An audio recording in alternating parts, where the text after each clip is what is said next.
নমস্কার। আজকে আমার আলোচনার বিষয়বস্তু হচ্ছে ফরাসি বিপ্লব। 1789 সালে ঘটে যাওয়া ফরাসি বিপ্লব। কেন ফরাসি বিপ্লব ঘটেছিল, কী কারণে ঘটেছিল, ফরাসি বিপ্লবের পেছনে কাদের ভূমিকা ছিল, এই সমস্ত বিষয়গুলি নিয়েই আজ আমরা বিস্তারিত আলোচনা করব। ফরাসি বিপ্লব ঘটে যাওয়ার একাধিক কারণ ছিল। ফ্রান্সের রাজনৈতিক অবস্থা, তৎকালীন অর্থনৈতিক অবস্থা, শ্রেণী বৈষম্য, রাজতন্ত্রের দুর্বলতা, অভিজাত শ্রেণীর স্বার্থপরতা এবং ধর্মের আড়ালে নিজেদের প্রভাব প্রতিপত্তি বৃদ্ধি করে নেওয়ার জন্য চার্চের অধীনস্থ যেসব কর্মচারীরা ছিলেন অর্থাৎ যাজকেরা, তাদের অনাচার সমাজে এমন এক পরিস্থিতি সৃষ্টি করেছিল যে বিপ্লব একেবারেই অনিবার্য হয়ে উঠেছিল।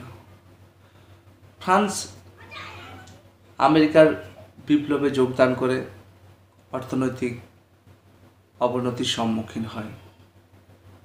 আবার ফ্রান্স আমেরিকার স্বাধীনতা লাভের পথকে গ্রহণ করে বিপ্লবের পথে এগিয়ে যায়।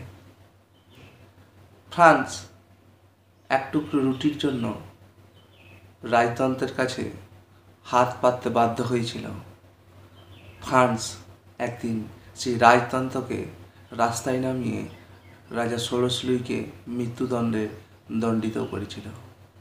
অর্থাৎ আমরা বুঝতেই পারছি যে ফরাসি বিপ্লব সমগ্র বিশ্বে, শুধুমাত্র ফ্রান্সে নয়, সমগ্র বিশ্বে এমন প্রভাব বিস্তার করেছিল যে এরপর ইউরোপের ইতিহাসে আধুনিকতার সূচনা ঘটে। ইউরোপের ইতিহাস ফ্রান্সের ফরাসি বিপ্লবকে দেখে তার পরবর্তী পদক্ষেপগুলি গ্রহণ করতে থাকে। ফরাসি বিপ্লব হঠাৎ কোনো একদিনে ঘটেনি, একথা আমি আগেও বলেছি, আবারও বলছি। এই সময় ফ্রান্স দ্বিধাবিভক্ত সমাজ ব্যবস্থা নিয়ে এক চরম সংকটের সম্মুখীন হয়ে উঠেছিল। কেমন না, সমাজ তিনটি শ্রেণীতে বিভক্ত ছিল।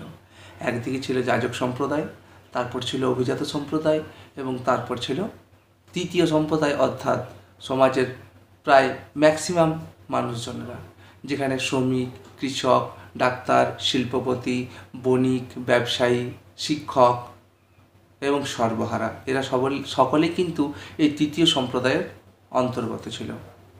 অর্থাৎ ফ্রান্সের অগ্রগতি যে রথ, সেই রথের সবচেয়ে ওপরের সিটে বসেছিলেন যাজক সম্প্রদায়, তারপর সে রথ চালনা করছিলেন অভিজাত সম্প্রদায় এবং রথকে টানছিল এই তৃতীয় সম্প্রদায়। যাজক এবং অভিজাত সম্প্রদায়ের চাবুকের আঘাতে যে রথ চলে আসছিল, 1789 সালে হঠাৎ করে তার চাকাকে অবরুদ্ধ করে দেয় এই তৃতীয় সম্প্রদায়, অর্থাৎ যারা এই রথটাকে টেনে নিয়ে যাচ্ছিলেন। নিজেদের অধিকারকে ছিনিয়ে নেওয়ার জন্য তারা বিপ্লবের পথে এগিয়ে যায়। চলুন তাহলে এরপর আমাদের জেনে নিতে হবে যে কেন, কিভাবে এই তৃতীয় সম্প্রদায় হঠাৎ করে গণতান্ত্রিক পথকে ফ্রান্সের সংবিধান রচনার জন্য এগিয়ে নিয়ে যায় এবং ফ্রান্সের সংবিধান রচনাও করা হয়। এই তৃতীয় সম্প্রদায় কিভাবে রাজতন্ত্রের পতনকে ডেকে নিয়ে আসে। আমার পরের ভিডিওতে আমি এই বিষয় সম্পর্কে আলোচনা করব।